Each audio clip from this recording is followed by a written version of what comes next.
Lexical meaning of a word atau artinya leksikal dari sebuah kata atau unit leksikal dapat dianggap sebagai nilai khusus yang dimilikinya dalam sistem linguistik tertentu dan kepribadian yang diperolehnya melalui penggunaan dalam sistem tersebut.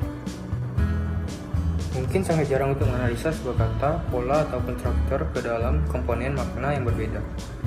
Cara kerja bahasa terlalu rumit untuk memungkinkan hal itu. Kadang cukup berguna untuk menghasilkan kompleksitas bahasa untuk sementara agar dapat menghargainya dan dapat menanganinya dengan lebih baik dalam jangka panjang. Dengan mengingat tujuan ini, sekarang kita akan membahas secara singkat model untuk menganalisis komponen makna leksikal. Model ini sebagian besar berasal dari Kruse pada tahun 1986. Tetapi deskripsi register 2.23 juga mengacu pada Halliday tahun 1978 untuk model alternatif makna leksikal. Juga bisa dilihat di buku Z. Gusta 1971 bab 1 dan di 1974 bab 2. Menurut Kruse, kita dapat membedakan 4 jenis makna, utama dalam kata dan ujaran. Makna yang dimaksud yaitu makna proporsional, makna ekspresif, makna peranggapan, dan makna yang timbulkan. Makna preposisional adalah makna dasar atau makna yang semestinya dari sebuah kata. Sebagai contoh, kemeja. Kemeja merupakan pakaian bagian atas milik manusia, tidak tepat digunakan sebagai kaos kaki atau pakaian bagian bawah milik manusia. Makna ekspresif berhubungan dengan apa yang dirasa atau perasaan si pembicara dibandingkan apa yang dimaksud dari ungkapan atau kata tersebut. Sebagai contoh, don't complain, don't whinge. Perbedaan dari dua ungkapan tersebut bukan terletak pada makna proposisionalnya, tetapi pada makna ekspresif yang terkandung di dalam kata whinge yang menunjukkan si pembicara merasa bahwa tindakan tersebut menyebalkan atau mengganggu. Hal yang perlu diingat mengenai perbedaan antar kata dalam ranah keekspresifan bukan tentang ada atau tidak adanya ekspresi tersebut. Suatu sikap atau penilaian terhadap sesuatu tindakan dapat diekspresikan atau diungkapkan dengan dua kata yang berbeda tetapi bermakna sama. Perbedaannya terletak pada tingkat atau kadar keekspresifan yang terkandung di dalam kata tersebut, kuat atau lemahnya ekspresi. Sebagai contoh, unkind dan cruel, dua kata yang memiliki makna sama, yang menunjukkan ketidaksetujuan atau celaan terhadap tingkah laku seseorang. Akan tetapi, elemen ketidaksukaan tersebut lebih kuat di kata cruel dibandingkan unkind. Kata-kata yang hanya berkontribusi untuk ekspresif dapat dihilangkan dari sebuah kalimat tanpa mengurangi atau menghilangkan isi atau konten dari kalimat tersebut. Dari contoh di samping, kata simply hanya bertujuan untuk membuat kalimat menjadi lebih ekspresif atau untuk menekankan kata selanjutnya. Jadi jika kata simply dihilangkan dari kalimat, hal tersebut tidak akan membuat inti dari kalimat tersebut hilang. Makna pengandaian. Makna pengandaian adalah makna yang muncul dari pembatasan dari ketergantungan dua istilah. Ketergantungan dua istilah tersebut adalah pembatasan pada kata atau ekspresi lain yang kita harapkan untuk terjadi sebelum atau sesudah unit leksikal tertentu. Pembatasan ini terdiri dari dua jenis. Yang pertama, pembatasan selektif. Pembatasan ini adalah fungsi dari arti proporsional sebuah kata. Kami mengharapkan subjek manusia untuk kata sifat rajin, tetapi juga yang mati untuk geometris. Pembatasan selektif sengaja dilanggar dalam unit linguistik dalam kasus bahasa kiasan, tetapi sebaliknya juga diamati secara ketat. Yang kedua, pembatasan kolokatif.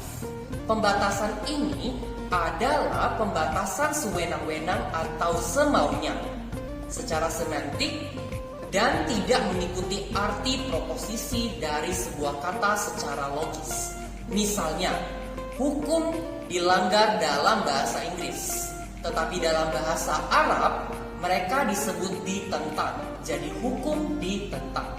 Dalam bahasa Inggris, gigi disikat, tetapi dalam bahasa Jerman dan Itali, gigi dipoles. Dalam bahasa Polandia, dicuci. Namun dalam bahasa Rusia, dibersihkan. Karena sewenang-wenang, kolokasi atau pembatasan kolokatif cenderung menunjukkan lebih banyak variasi dalam lintas bahasa daripada pembatasan selektif. Perbedaan antara pembatasan selektif dan kolokatif tidak selalu sejelas yang ditunjukkan oleh contoh-contoh yang diberikan di atas. Misalnya, dalam terjemahan bahasa Inggris, berikut dari selebaran Jerman yang menyertai produk Baumler atau pakaian pria, sulit untuk memutuskan apakah kejanggalan kata-kata tersebut adalah akibat dari pelanggaran unit linguistik dari pembatasan selektif atau kolokatif. Seperti ini contohnya.